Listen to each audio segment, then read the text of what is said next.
everyone. This is Mayor Lionel Jordan bringing you another segment of the Mayor's Corner. Today I have Chris Brown with me, and he is the Chief Engineer for the City of Fayetteville, and he's going to talk about a very exciting project we've got going called the flyover. So, Chris, why don't you tell the folks a little bit about the flyover we're building? Okay, thank you. Well, the flyover is a project that we've been working on for many years, as you know.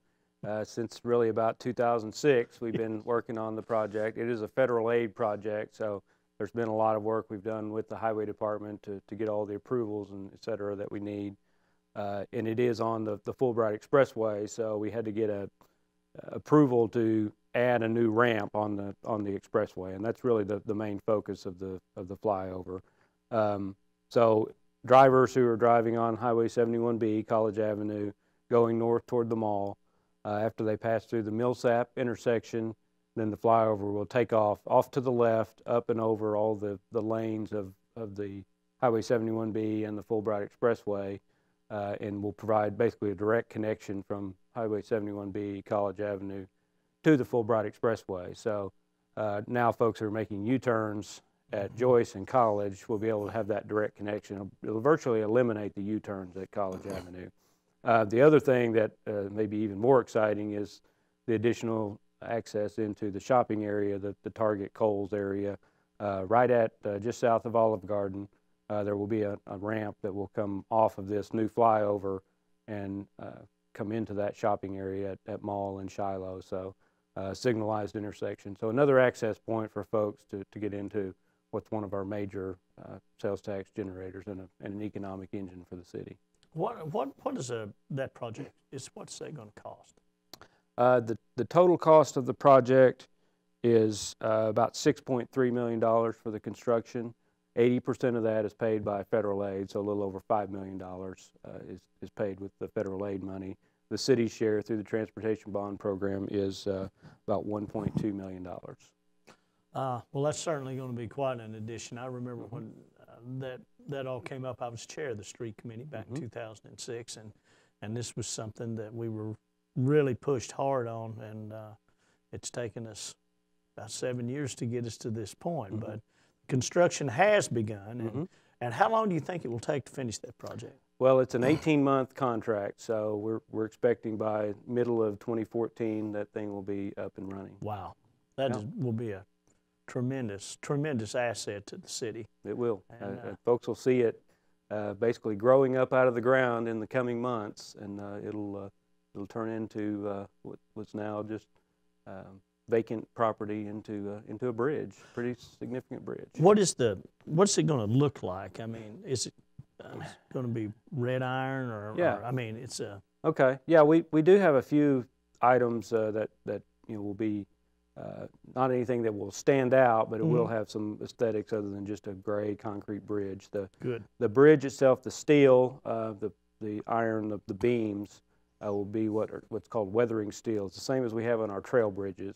It looks like they're rusting, and they are, but the rust actually forms a protective coating on the steel itself, and so you don't have to paint. The maintenance is much less, and it's an attractive earth tone once it weathers. The concrete itself, we have some spray finishes that are all earth tones and a couple different tones that will for the parapet rails and for the substructure coming up. We also have some retaining walls that will be constructed, and they will be in matching earth tones as well. So just kind of an earth tone theme throughout. Oh, that sounds fantastic. Well, let's talk a little bit about the roundabout that's in the same area. All right. Well, the roundabout is another project that's paid through this same pot of federal aid money that we have.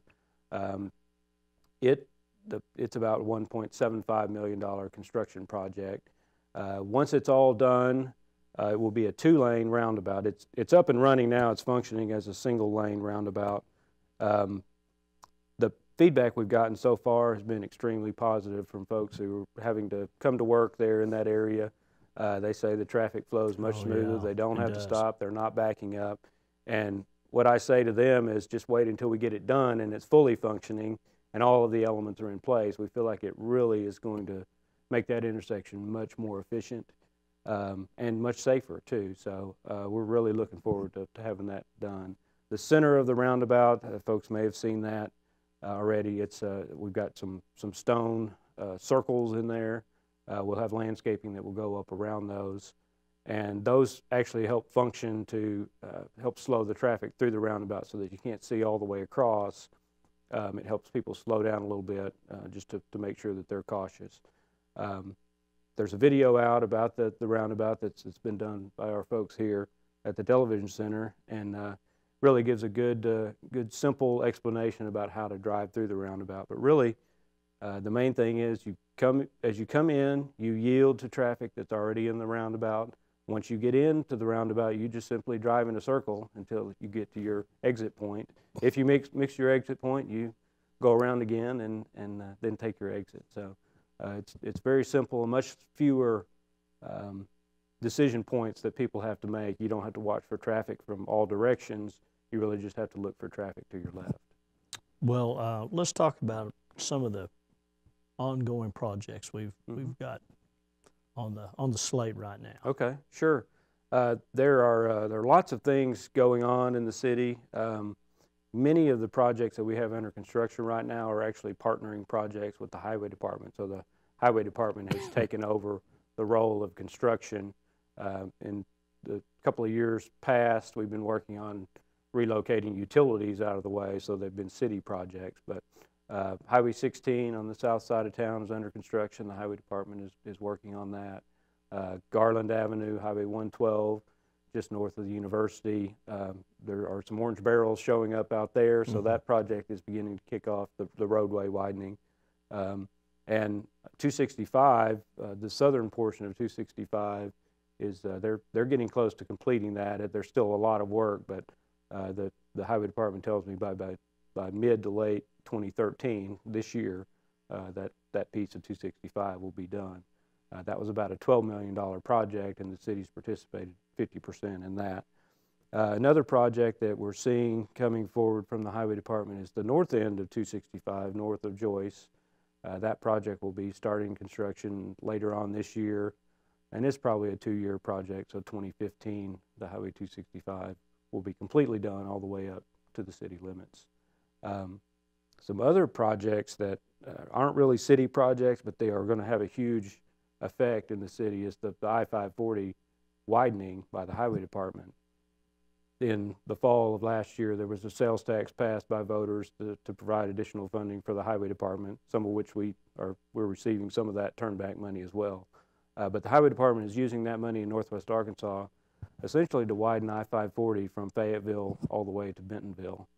So we have 4 projects in Fayetteville, widening again to 6 lanes from MLK up to the city limits, and every interchange, MLK, Highway 16, Porter Road, and then the big interchange at the Fayetteville Auto Park area, all will be improved. So they budgeted about $110 million just on that segment of I-540 in Fayetteville. So a huge investment, going to be a huge mess when it's going on, and traffic will be difficult for a few years, but it will be a huge improvement when it's all done. Wow, that's some exciting stuff. Mm-hmm. So building a lot of infrastructure. Absolutely.